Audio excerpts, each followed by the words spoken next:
ಇನ್ನು ಹಾಸನದ ಪ್ರಚಾರದ ಸಂದರ್ಭದಲ್ಲಿ ದೇವೇಗೌಡರು ಹಾಕಿದ್ದ ಕಣ್ಣೀರಿಗೆ ಸಂಬಂಧಪಟ್ಟಂತೆ ಡಿ ಕೆ ಶಿವಕುಮಾರ್ ವ್ಯಂಗ್ಯವಾಡಿದ್ದಾರೆ. ದೇವೇಗೌಡರು ಕಣ್ಣೀರು ಹಾಕೋ ಪರಿಸ್ಥಿತಿ ಏನೂ ಇಲ್ಲ, ಅವ್ರ ಹತ್ರ ಹೇಳ್ಕೊಳಕ್ ಕೊಡುಗೆ ಏನಿಲ್ವಲ್ಲ, ಹಂಗ ಕಣ್ಣೀರು ಹಾಕಿ ಸುಮ್ಮನೆ ಹಾಕ್ಸ್ತಾ ಇದ್ದಾರೆ ಜನರನ್ನ. HDDಯನ್ನ CM ಮಾಡಿದ್ದು ಹಾಸನದವರಲ್ಲ, ಬೆಂಗಳೂರು ಗ್ರಾಮಾಂತರ ಜನ ಅಲ್ವಾ.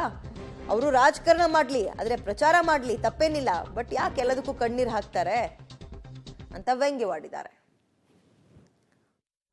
ನೋವಿದೆ ನನಗೆ, ದಿನ ನಿತ್ಯ ನಿತ್ಯ ಈ ತಲೆ ಒಳಗೆ ಯೋಚನೆ ಮಾಡ್ತೀನಿ ಬಿಡದೆ. ಮೋದಿಯವ್ರನ್ನ ಚುನಾವಣೆ ಮುಗಿದ ಮೇಲೆ ಆ ಮನುಷ್ಯ ಸುಮಾರು 400 ಸೀಟು ಅಂತ ಹೇಳ್ತಾರೆ. ಅವ್ರ ಪ್ರಧಾನಮಂತ್ರಿ ಆಗೋದು 100ಕ್ಕೆ 100% ಅವರ ಕೈ ಹಿಡಿದು ಬರೆಸುವಂತ ಶಕ್ತಿ ಇದೆ ನನಗೆ.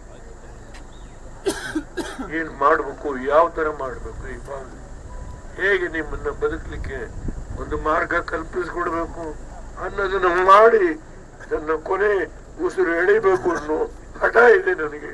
ಆ ಕೆಲಸ ಮಾಡ್ಲಿಕ್ಕೆ ಮಾಡೋದು ಪ್ರಧಾನಮಂತ್ರಿ ಮಾಡಿದ್ದೀವಿ, ನಮ್ಮ ಜಿಲ್ಲೆಯವ್ರು ಚೀಫ್ ಮಿನಿಸ್ಟರ್ ಮಾಡಿದ್ದಾರೆ, ಹಾಸನದವ್ರು ಮಾಡಿಲ್ಲ ಚೀಫ್ ಮಿನಿಸ್ಟರ್. ಬೆಂಗಳೂರು ಗ್ರಾಮಾಂತರ ಜಿಲ್ಲೆ, ರಾಮನಗರ ಜಿಲ್ಲೆಯವರು ಮಾಡಿದ್ದಾರೆ.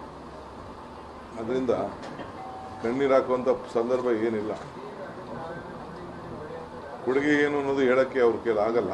ಈಗ ನಾನು ಅದಕ್ಕೆ ಚರ್ಚೆ ಹೋಗುವುದಿಲ್ಲ. ಅವ್ರು ಏನೇ ಪ್ರಯತ್ನ ಮಾಡಲಿ, ಇವತ್ತು I am going on record, ಒಳ್ಳೆ ಶುಭಗಳಿಗೆ ಶುಭ ಮುಹೂರ್ತದಲ್ಲಿ ಹೇಳ್ತಾ ಇದ್ದೀನಿ. 4 ಸೀಟು ಅಂತ ಅವ್ರು ಹೇಳಿದ್ದಾರೆ. 3 ಅಫಿಷಿಯಲ್ಲು, ಇನ್ನೊಂದು ಅನ್ಅಫಿಷಿಯಲ್. ಸೊ 4 ಸೀಟು ಕಾಂಗ್ರೆಸ್ ಪಕ್ಷದ ಅಭ್ಯರ್ಥಿಗಳು ಗೆಲ್ತಾರೆ. ಕೋವಿಡ್ ಸಂದರ್ಭದಲ್ಲಿ ಯಾರು ಹೆಣ ಉಣಕ್ಕೂ ಬರಲಿಲ್ಲ, ಹೆಣ ಸಾಕ್ಸೋಕ್ಕೂ ಬರಲಿಲ್ಲ. ಆ ಕೋವಿಡ್ನ ಪಾಪ ಪೇಷಂಟ್ಗಳಿಗೆ ಮಾತ್ರೆನೂ ಕೊಡಲಿಲ್ಲ, ಔಷಧಿ ಕೊಡಲಿಲ್ಲ, ಊಟನೂ ಕೊಡಲಿಲ್ಲ. ನಾವೇ ಇದೀಗ ಪ್ರಚಾರದ ಸಂದರ್ಭದಲ್ಲಿ ಹಾಸನದಲ್ಲಿ ಮೋದಿ ಅವರಿಗೆ 400 ಸೀಟನ್ನ ಗೆಲ್ಲಬೇಕು ಅಂತ ಇದ್ದಾರೆ. ಆ ಪುಣ್ಯಾತ್ಮನಿಗೆ 100ಕ್ಕೆ 100 ಗೆಲ್ಲಿಸುವಂತಹ ಅಂದ್ರೆ ನಂಬರ್ಸ್ ತಗೊಳ್ಳೋ ಶಕ್ತಿಯನ್ನ, ತಾಕತ್ತನ್ನ ದೇವ್ರು ಕೊಡ್ಲಿ. ಮತ್ತು ನೀವು ಕೂಡ ಮೋದಿಗೆ ಸಪೋರ್ಟ್ ಮಾಡಿ ಅಂತ ಹೇಳೋದ್ರ ಮುಖಾಂತರ ದೇವೇಗೌಡರು ಕಣ್ಣೀರು ಹಾಕಿದ್ರು. ಅದಕ್ಕೆ ಡಿ ಕೆ ಶಿವಕುಮಾರ್ ಹಲವು ವಿಚಾರಗಳನ್ನ ಪ್ರಸ್ತಾಪಿಸಿ ವ್ಯಂಗ್ಯವಾಡಿದ್ದಾರೆ.